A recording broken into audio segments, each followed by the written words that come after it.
السلام علیکم ورحمۃ اللہ وبرکاتہ۔ شعبان کا انتظار تھا، آ گیا۔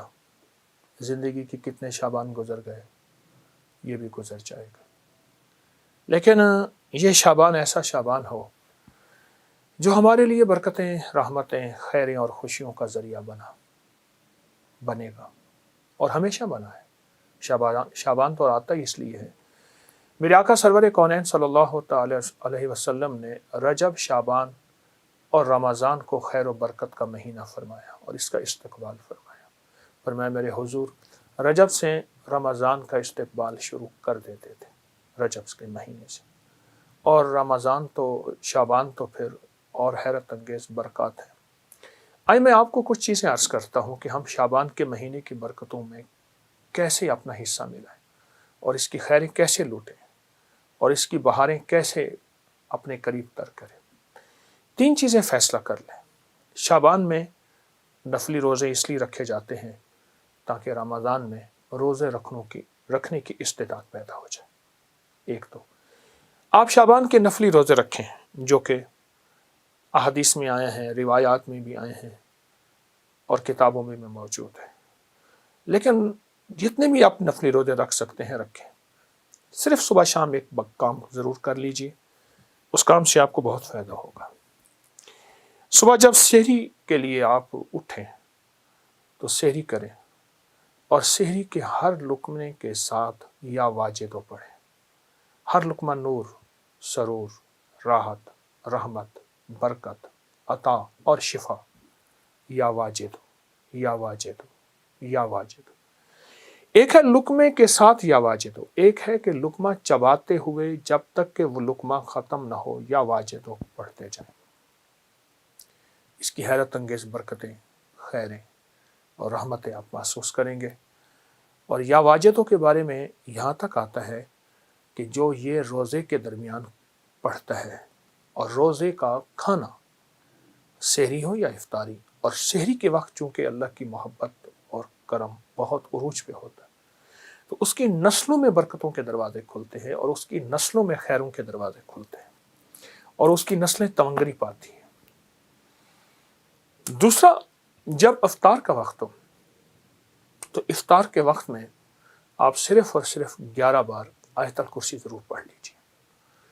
ہم نے آج تک آیت الکرسی کو حفاظت کا عمل سمجھا ہے، میں اس کا انکار نہیں کر رہا، اصل یہ اسم اعظم ہے، اور محدثین نے لکھا ہے کہ بعض فرماتے ہیں الحی القیوم اسم اعظم ہے، اللہ لا الہ الا هو الحی القیوم، اور بعض محدثین کے مشاہدات تجربات ہیں کہ آیت الکرسی کی آخری آیت وَهُوَ العلی العظیم، العلی العظیم، یہ اسم اعظم ہے۔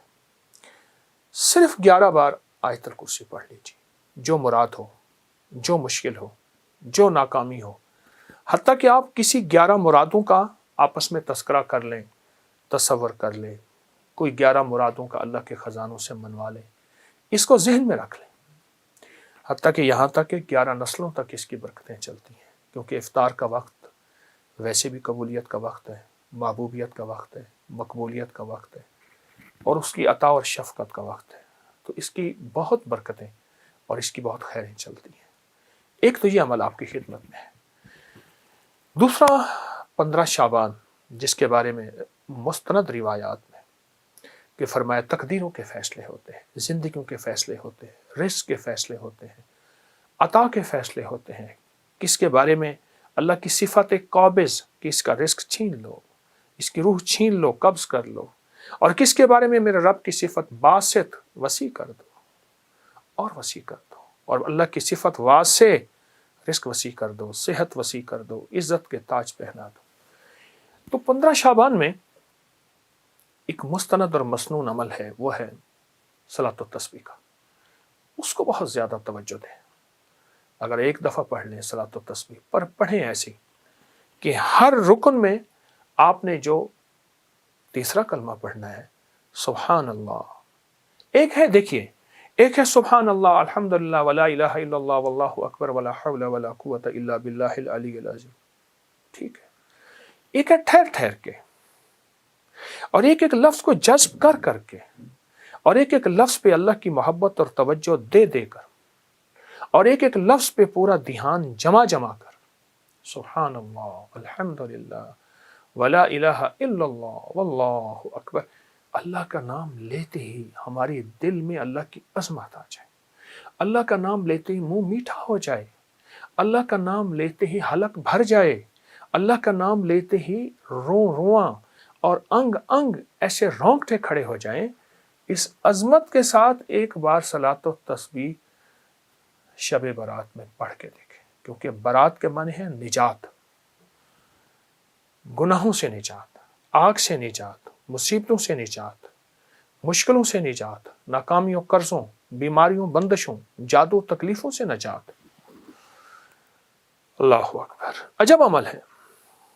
صلاۃ و تسبیح پڑھیں، مغرب کے بعد پڑھیں، عشاء کے بعد پڑھیں، فجر سے پہلے پڑھیں، رات کے کسی لمحے پڑھیں، پر تنہائیاں ہوں اور اللہ ہو۔ یا اللہ دنیا میں ایسی جگہ کوئی کہیں ہوتی، اکیلے بیٹھے رہتے، یاد تیری دل نشیں ہوتی، ایسا کوئی لمحہ اور ایسی کوئی ساتھ اور ایسی کوئی گھڑی اور ایسی کوئی کیفیت ہو، اور انشاءاللہ آپ جو حاجت مانگے، جو مشکل، جو پریشانی، جو الجھن اور جس ناکامی سے نجات مانگے، اللہ غیب سے عطا فرماتے ہیں۔ بہت طاقتور عمل ہے، بہت باکمال عمل ہے، اور بہت حیرت انگیز عمل ہے۔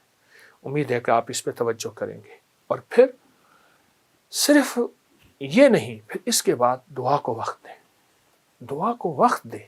میں لفظ دیکھیے، ہم ایک تو دعائیں پہلے مانگتے نہیں، پڑھتے ہیں۔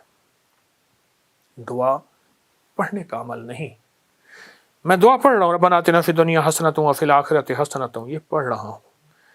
دیکھیے، سائل منگتا، جسے ہم بھکاری کہتے ہیں، چوراہوں پہ، سڑکوں پہ، گلیوں میں، اس کی نظریں منگتی، اس کا لباس منگتا، اس کے بول منگتے، اس کے ہاتھ منگتے، اس کے جذبے منگتے، اس کی چال منگتی، اس کی ڈھال منگتی، اس کا حال منگتا۔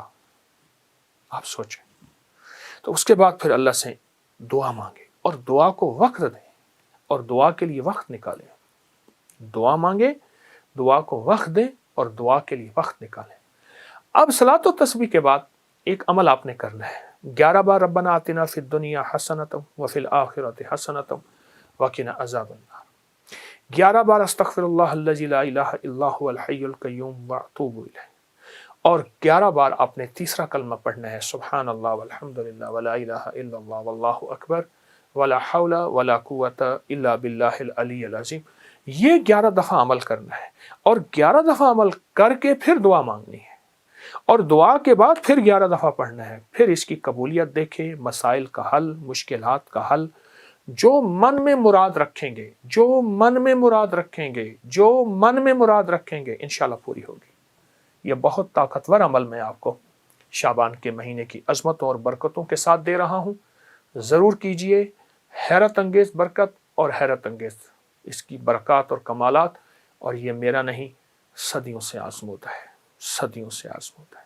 خود بھی کرے اور اس کو پھیلائیں بھی صحیح۔ اللہ قبول فرمائے، محبوب فرمائے، مقبول فرمائے، اور انشاءاللہ کرنے والا خالی نہیں جائے گا، ہمیشہ ہرا بھرا جائے گا۔ جزاک اللہ۔